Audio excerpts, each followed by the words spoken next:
제가 이제 전에 사업했던 이제 PM 사업을 할 때는 글로벌이 가능하다고 이제 말씀들은 많이 하시는데, 대수의 제한이 있어요. 6대까지밖에 내 보너스를 인정을 해주지 않기 때문에, 뭐, 글로벌이 50개 국가, 40개 국가가 오픈을 했던 가능해도 전혀 나의 사업과는 관련이 없는 그런 비전이 되는 겁니다.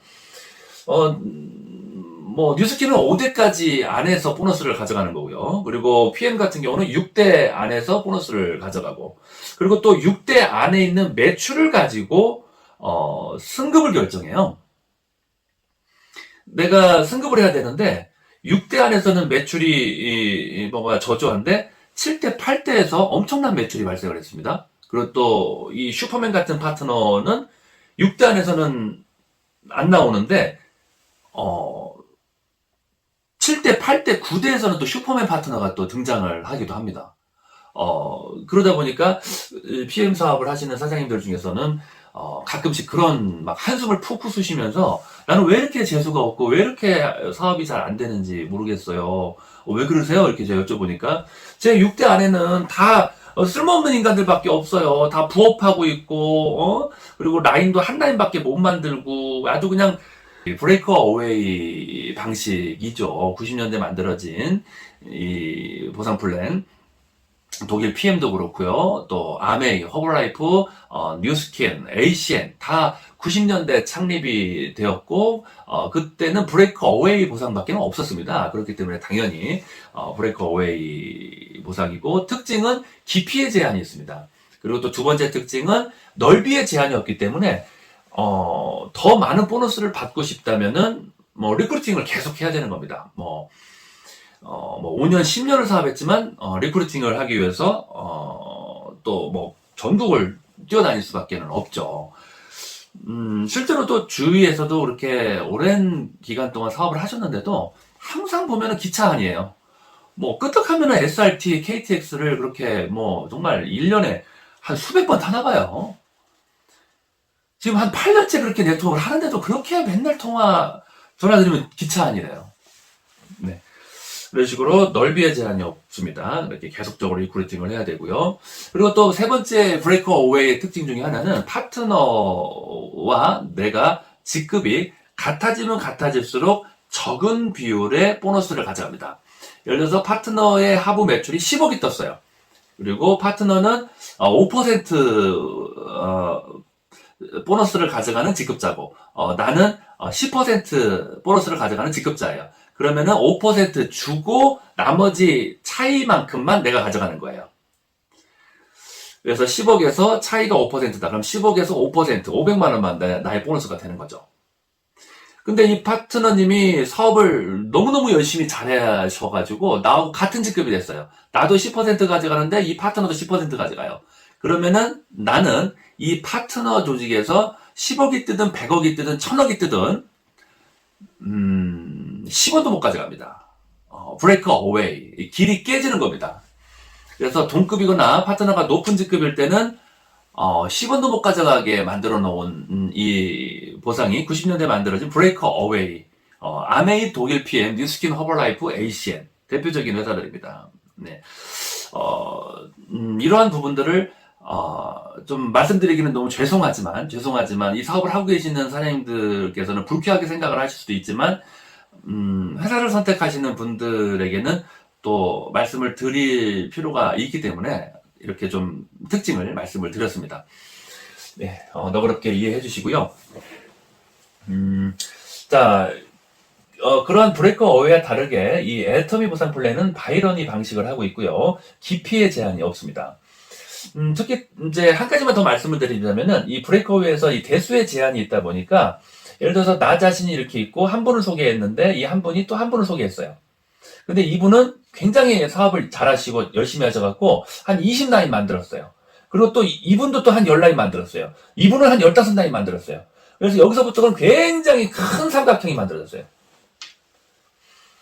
그러면은 6대까지 제가 전에 사업했던 이 PM 같은 경우는 6대까지 가져가는 제한선이 있습니다. 그러면 이제 스폰서님이 계시고 또 스폰서님이 계시고 스폰서님이 계세요. 그런데 이제 전에 이렇게 보면은 그런 사례가 있었어요. 이분을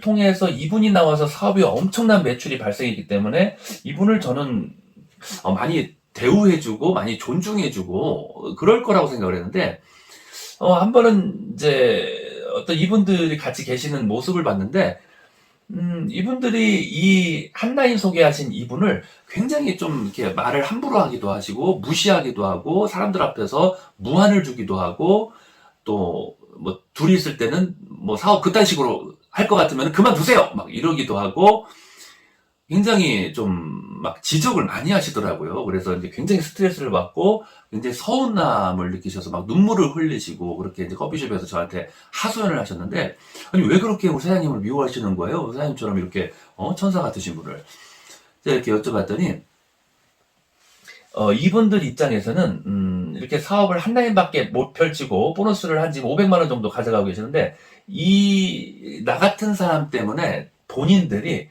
대수를 깎아먹는 벌레 같은 사람이라고 자기를 표현한대요. 이 대수 깎아먹는 벌레 같으니 뭐 이렇게 표현. 왜 그러냐면은 자기가 이제 탈퇴를 만약에 해버리면은 여기가 1대가 되고 여기는 2대가 되고 여기는 3대가 되고 이 사람들한테는 이제 여기가 1대, 여기가 2대, 여기가 이제 3대가 되는 거죠. 그리고 7대에 엄청난 매출이 6대로 달라붙는 거예요. 6대로 달라붙으면서 이 사람 수입이 1000만 원이 올라가고 이 사람이 1200만 원이 올라가고 이 사람 수입이 800만 원이 증가하는 그런 뭔가 효과가 있더라고요. 그러니 이 사람을 얼마나 막 따시키고 무시하고 뭐 사람 취급도 안 해요. 정말 형제 라인보다도 못한 파트너 취급을 하는 그런 장면을 본 적이 있었습니다. 이런 것처럼 이 브레이커 어웨이의 대수 제한은 굉장히 어떤 그 갈등과 다툼을 만들어낼 수가 있습니다. 네. 그리고 또 바이러니는 돈이 안 된다라고 말씀을 하시는 분이 계시기 때문에 또 이 부분도 말씀을 드리겠습니다. 작은 쪽에서 주기 때문에 돈이 안 된다. 왜냐면 큰 쪽의 대실적은 계속 커지고 또 리더도 그쪽에 많이 모여 있지 작은 쪽에는 리더도 없다. 근데 바이러니는 작은 쪽에서만 보너스를 주니까 돈이 안 된다. 자, 뭐 뉴스킨 사업 하시는 사장님들과 PM 사업을 하시는 사장님들께서 이제 그런 이제 지적을 좀 많이 하시는데요. 본인의 사업은 이렇게 지금 펼쳐지고 있다고 이제 가정을 해보겠습니다.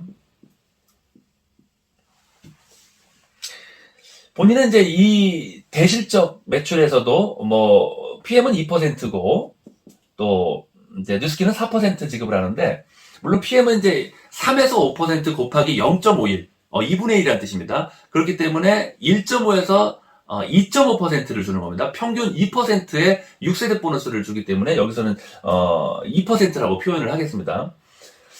그러니까 IMM이 되셔가지고 1,500만 원 정도, 15,000포인트, 1,500만 원 정도 IMM 매출을 일으키면은 약 6세대 보너스로 30만 원 정도가 입금이 되는 거예요. 마이오피스를 보시면은 30만 원, 40만 원 안 되게 입금이 되는데 그 이유는 뭐냐면 1,500만 원의 그 매출에서 2%를 곱하면은 약 한 30만 원 정도가 됩니다. 네. 받아보신 분들은 제 말씀을 이해하실 거예요. 이런 식으로 대실적에서도 보너스를 주기 때문에 우리는 브레이커 어웨이지만 돈을 많이 번다. 하지만 바이러니는 작은 쪽에서 소실적에서만 주고 대실적으로 안 주니까 돈을 못 번다. 돈이 안 된다라고 얘기하시는데 첫 번째, 두 번째, 뭐 세 번째 조직, 네 번째, 다섯 번째 조직이 있어요. 그러면은 세 번째부터 네 번째 이 조직이 2분 아래로 내려가는 거예요. 이렇게.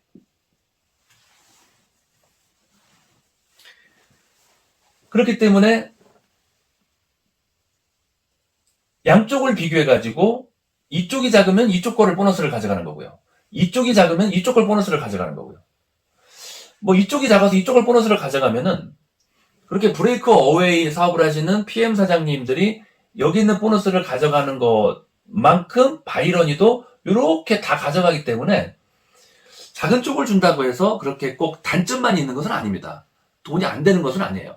어쩌면은 이 세 번째, 네 번째, 다섯 번째 그룹을 두 번째 그룹 아래로 같은 식구, 같은 그룹으로 이렇게 만들면서 굉장한 시너지 효과를 낼 수가 있고 서로 윈윈할 수 있고 사업을 포기하려고 마음 먹었다가도 이 두 번째 그룹에 계신 몇몇 분들은 뭐 빵 터지면서 다시 또 사업의 비전을 느끼고 희망을 느끼고 더 열심히 또 할 수가 있는 거죠. 물론 이 대실적을 안 주는 건 아니에요. 엄밀히 따지면은 후원수당에서는 소실적을 주지만 직급수당, 승급수당에서는 대실적 가지고도 주는 거기 때문에 안 준다고 볼 수는 없습니다. 3개의 보너스 중에서 한 가지의 보너스를 지급하는 방식이 소실적에서 준다. 이런 의미로 이해하시면 좋을 것 같습니다. 네, 무한단계, 무한누적을 인정을 하다 보니까 평범하신 분들도 얼떨결에 그냥 뭐 성공을 하셔가지고 1,000만원, 2,000만원의 보너스 뭐 이렇게 받아가시고 승급하시는 그런 분들도 굉장히 많이 계십니다. 특히 애터미에는 그러한 승급자분들이 굉장히 많으신 것 같아요. 200만원만 벌고 싶다고 해서 그 200만원만 벌 수 있는 게 아니에요. 무한누적이기 때문에 그냥 밀리고 밀려가지고 그냥 수천만 원을 벌어버리는 그런 사례가 지금 애터미에서는 뭐 승급식 때 아주 그냥 쏟아지고 있습니다.